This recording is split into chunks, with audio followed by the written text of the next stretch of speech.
Halo, selamat pagi anak-anak Pak Guru di kelas 11. Pak Guru berharap kabar kalian hari ini baik-baik saja bersama dengan keluarga.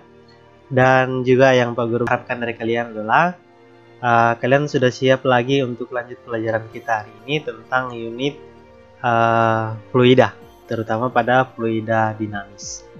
Oke, sebelum lanjut seperti biasa, di awal Pak Guru akan berikan tugas. Tugasnya yaitu berikanlah contoh fluida dinamis dalam kehidupan kalian sehari-hari. Oke, Pak Guru berharap kalian masih ingat penjelasan singkat Pak Guru minggu lalu tentang fluida dinamis, sehingga Pak Guru berharap juga dengan pertanyaan seperti ini maka kalian bisa menjawabnya. Jangan di skip videonya, jangan di skip ya anak-anak Pak Guru. Jadi Pak Guru berharap kalian mengikuti videonya dengan baik dari awal sampai akhir supaya tidak ada penjelasan Pak Guru yang terlewatkan, dan Pak Guru berharap kalian dapat mengerti dengan baik setiap penjelasan Pak Guru dalam video ini. Oke, silakan dijeda dulu videonya selama 5 menit. Silakan kalian kerjakan soal yang Pak Guru berikan ini. Oke, Pak Guru berharap kalian sudah selesai kerjakan, dan yang pastinya adalah pasti kalian tahu lah contoh-contohnya, contoh-contoh fluida dinamis dalam kehidupan kita sehari-hari. Oke. Oleh karena itu, sekarang kita akan masuk dalam tujuan pembelajaran kita hari ini. Hari ini tujuan pembelajaran kita adalah menjelaskan tentang persamaan kontinuitas. Oke, jadi setelah menonton video ini, Pak Guru berharap anak-anak Pak Guru sudah bisa menjelaskan tentang persamaan kontinuitas di dalam fisika itu seperti apa. Oke, sekarang kita masuk dalam materi kita hari ini, fluida dinamis. Fluida dinamis adalah fluida yang mengalir atau bergerak terhadap sekitarnya. Pada pembahasan fluida dinamis, kita akan mempelajari mengenai persamaan kontinuitas dan hukum Bernoulli beserta dengan penerapannya. Nah, ini sebenarnya minggu lalu ya kita bahas seperti itu. Sedikit review supaya anak-anak Pak Guru kembali disegarkan pikirannya seperti itu ya. Oke, lanjut, berarti fluida dinamis kita akan berbicara soal fluida dinamis, kita akan membahas mengenai persamaan kontinuitas dan hukum Bernoulli. Oke, baik.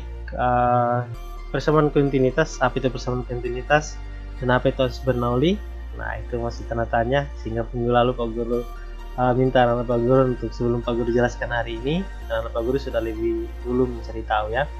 Dan khusus hari ini kita akan membahas mengenai persamaan kontinuitas. Pak Guru sudah cek hasil pekerjaan kalian, dan Pak Guru sudah cek PowerPoint yang anak-anak Pak Guru sudah kumpul. Pak Guru sangat bangga sekali bahwa ternyata hasil yang kalian kumpulkan itu sangat baik. Pak Guru lihat bahwa ternyata kalian memiliki kemandirian yang sangat bagus ketika diminta untuk belajar secara mandiri. Karena jujur ketika Pak Guru lihat dan periksa satu persatu, wah itu sangat luar biasa sekali. Sebenarnya kalau dilihat hari ini Pak Guru tidak harus jelaskan secara detail lagi, karena Pak Guru percaya dari video PowerPoint yang kalian buat sebenarnya kalian sudah mengerti tentang persamaan kontinuitas. So kalau begitu hari ini kita akan bahas sedikit, dan setelah itu kita akan masuk dalam contoh soal, dan di akhir video nanti Pak Guru akan berikan latihan soal untuk anak-anak Pak Guru. Oke, lanjut. Persamaan kontinuitas. Fluida yang bergerak memiliki besaran yang dinamakan dengan debit. Nah, besarnya debit menyatakan banyaknya volume air yang mengalir tiap detiknya. Oke, seperti itu ya. Jadi Pak Guru ulang, fluida yang bergerak memiliki besaran yang dinamakan debit. Oke, jadi sebelum lebih lanjut mempelajari tentang fluida dinamis, ada hal-hal tertentu yang perlu untuk anak-anak Pak Guru pahami. Contohnya seperti hari ini itu debit. Oke, debit sendiri menyatakan volume air yang mengalir tiap detik. Jadi debit menyatakan banyaknya volume air yang mengalir tiap detiknya. Oke, kita masuk dalam persamaannya. Q sama dengan V per T, dengan Q yaitu debit. Ini ya, Q-nya itu debit, satuannya meter pangkat 3 per second. Dan V yaitu volume air yang mengalir, satuannya meter pangkat 3, dan T yaitu waktu atau waktu air tersebut mengalir, satuannya adalah second. Oke, sudah. Sekarang kita akan lanjut. Apabila air mengalir melalui sebuah sebuah pipa, maka volumenya akan menjadi V sama dengan A dikali S, dengan A yaitu luas penampang, satuannya meter kuadrat, dan S itu jarak atau satuannya meter. Jadi ingat ya anak-anak Pak Guru, apabila air mengalir dalam suatu pipa, maka akan berlaku volumenya akan persamaan volumenya akan menjadi, atau rumus volumenya akan menjadi luas penampang dikali dengan jarak. Luas penampang dari pipa tersebut dikali dengan panjangnya pipa tersebut ya, atau jarak yang ditempuh oleh air tersebut ketika dia mengalir.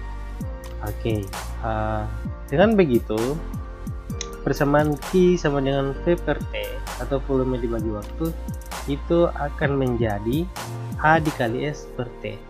Kita substitusi ya persamaan volume ini, kita substitusi ke persamaan awal tadi, persamaan awal debit yaitu V per T, sehingga akan menjadi Q akan menjadi A dikali S per T, atau debit sama dengan luas penampang dikali S dikali jarak dibagi dengan waktu. Nah, anak-anak Pak Guru jangan lupa S per T ini merupakan rumus untuk mencari kecepatan sebenarnya ya.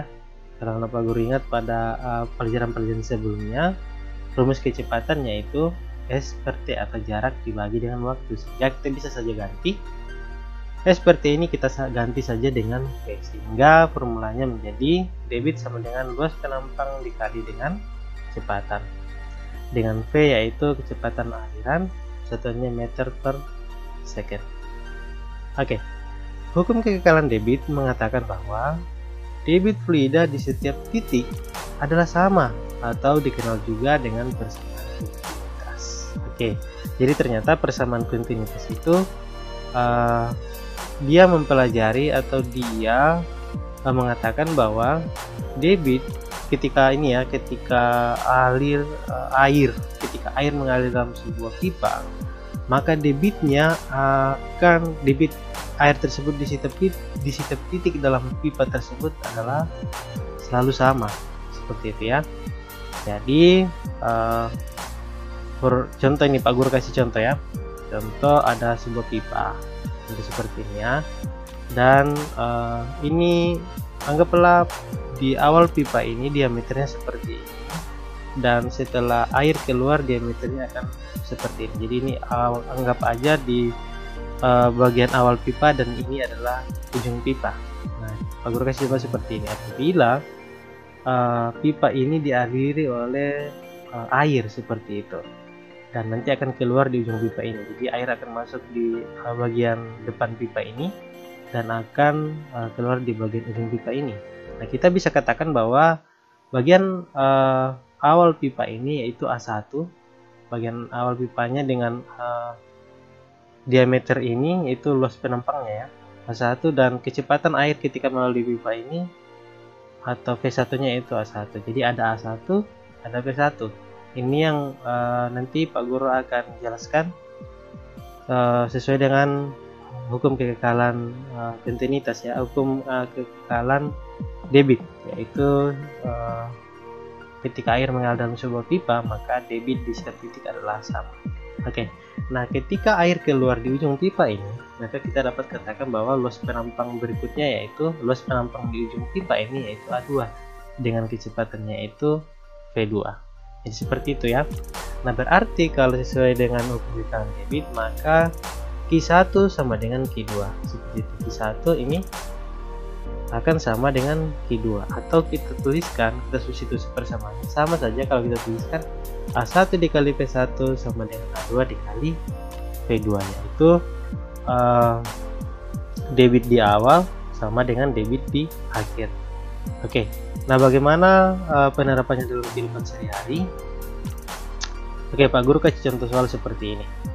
Anggaplah suatu air mengalir dalam pipa dengan luas penampang pertama yaitu 2 meter kuadrat. Air tersebut mengalir dengan kecepatan awal yaitu 3 meter per second. Nah, ini V1 nya ya. A1 nya diketahui yaitu 2 meter kuadrat, dan V1 nya juga diketahui yaitu 3 meter per second. Nah, kemudian akan keluar di ujung pipa dengan luas penampang yaitu 1 meter. Nah, yang ditanyakan adalah kira-kira V2 nya sama dengan berapa gitu. Nah, kita bisa langsung masukkan persamaan ini. ya, kita bisa langsung ganti nilainya. A1 yaitu 2 meter pangkat 2 dikali 3 meter per second, ini sama dengan 1 meter pangkat 2 dikali dengan V2, atau hasilnya akan menjadi 6 meter pangkat 3 per second sama dengan 1 meter pangkat 2 dikali V2, atau V2 nya sama dengan 6 meter per second. Nah, coba anak-anak guru perhatikan, ternyata semakin kecil luas penampangnya atau diameter pipa tersebut semakin kecil, maka kecepatan air mengalir akan semakin kencang. Coba anak-anak guru lihat, dengan luas penampang di sini lebih besar, maka kecepatannya yaitu sekitar 3 meter per second. Nah, ketika luas penampang di ujung pipa ini semakin kecil, maka kecepatannya maka semakin tinggi, yaitu 6 meter per second, seperti itu. Oke, nah kita langsung saja masuk dalam contoh soal. Sebuah pipa yang luas penampangnya 6 meter kuadrat dan 8 cm kuadrat dialiri air jika pada penampang yang besar laju alirannya 4 meter per second, laju aliran pada penampang kecil adalah seperti itu. Jadi ini seperti perbandingan lagi ya. Untuk mengerjakan soal seperti ini, maka pertama-tama silakan kita tuliskan apa yang diketahui. Nah, dari soal ini yang diketahui yaitu yang pertama, A1-nya itu 6 meter kuadrat dan A2-nya yaitu 8 meter kuadrat dan V1-nya itu 4 meter per second. Yang ditanyakan adalah V2-nya. Nah, sama dengan contoh di awal yang Pak Guru berikan tadi. Jadi untuk mengerjakan soal seperti ini, maka kita langsung tuliskan saja dulu formulanya. Formulanya itu A1 dikali V1 sama dengan A2 dikali A2, atau sama dengan kita substitusi ganti nilainya, 6 meter kuadrat dikali 4 meter per second sama dengan 8 meter kuadrat dikali dengan V2 nya. Oke, atau hasilnya adalah 24 meter pangkat 3 per second sama dengan 8 meter pangkat 2 dikali dengan V2. Nah, V2 ini yang kita akan cari, atau V2 nya sama dengan 24 meter pangkat 3 per second dibagi dengan 8 meter kuadrat, hasilnya adalah 3 meter per second. Oke, jadi ketemu ya jawaban untuk V2 nya. Baik, contoh soal berikutnya. Air mengalir dari pipa yang berpenampang besar. Air mengalir dari pipa berpenampang besar yaitu 20 meter pangkat 2 dengan kecepatan 4 meter per second. Mengalir ke pipa kecil dengan luas penampang yang kecil yaitu 8 meter pangkat 2. Maka tentukanlah yang pertama itu debit pada pipa kecil dan yang kedua itu kecepatan air pada pipa kecil. Oke, jadi ini soal seperti ini kita tuliskan dulu. Sekali lagi, pertama sekali itu kita harus tuliskan apa yang diketahui. Yang diketahui yaitu jadi ada pipa, luas penampang pertamanya itu, jadi pipa ini awalnya itu ujung awalnya itu besar dan nanti ujung akhirnya yaitu kecil, seperti itu ya. Nah, dari soalnya itu A1 sama dengan 20 meter pangkat 2, A2 nya itu 8 meter pangkat, V1 nya itu 4 meter per second. Yang ditanyakan yaitu debitnya, debit pipa yang kecil. Oh, ini harusnya berarti, oke, Pak Guru minta maaf, ini harusnya Q2 nah Pak Guru ya, karena pipa yang kecil, pipa yang besar itu Q1 dan pipa yang kecil, pipa yang besar itu adalah pipa yang besar adalah Q1, pipa yang kecil adalah Q2. Oke, dan yang ditanyakan berikutnya itu V2 sama dengan berapa. Oke, langsung ke jawabannya. Debit pipa kecil, nah ini betul ya, Q2. Debit pipa kecil berarti itu kita bisa cari Q1 sama dengan Q2, atau persamaannya itu A1 dikali V1 sama dengan Q2. Nah, ini kan nilai-nilainya sudah kita ketahui, berarti kita tinggal masukkan nilainya menjadi 20 meter kuadrat dikali 4 meter per second itu sama dengan Q2, atau Q2 nya sama dengan 80 meter pangkat 3 per second itu sama dengan Q2. Oke, Q2 nya sudah ketemu ya. Menurut Pak Guru pasti anak Pak Guru bisa ini ya. Kita tinggal ganti nilainya. Yang penting adalah anak Pak Guru ketika membaca soal seperti ini, pastikan kalian tulis yang diketahui, dan dari hasil yang diketahui itu kalian cek apa yang ditanyakan, dan sesuai dengan apa yang ditanyakan tersebut masukkan formula yang kita sudah dapatkan sebelumnya.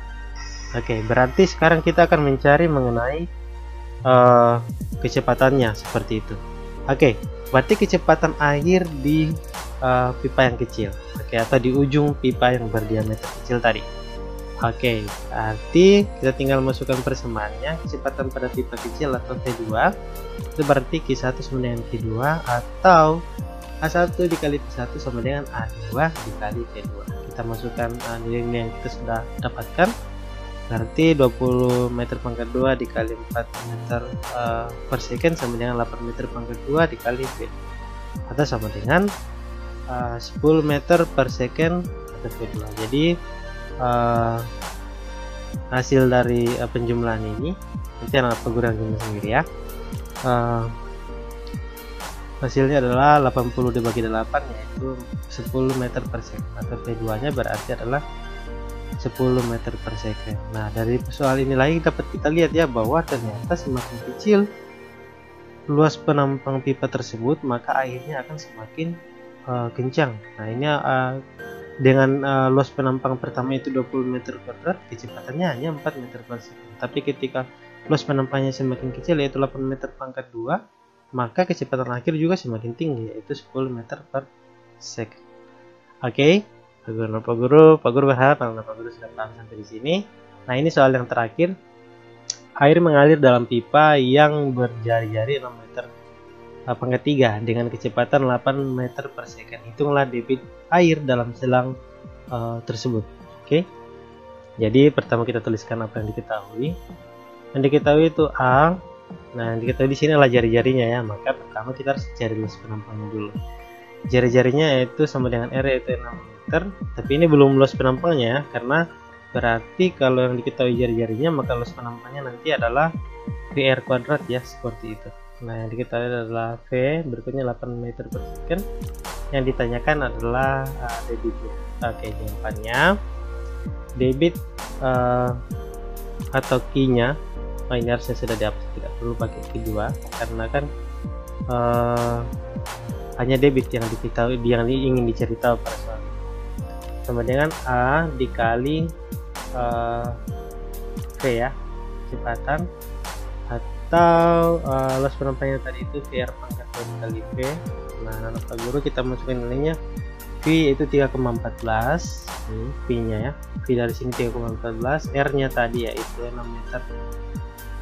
meter, kita pangkat 2 kan sesuai dengan rumus VR pangkat 2 ya, untuk mencari luas penampangnya.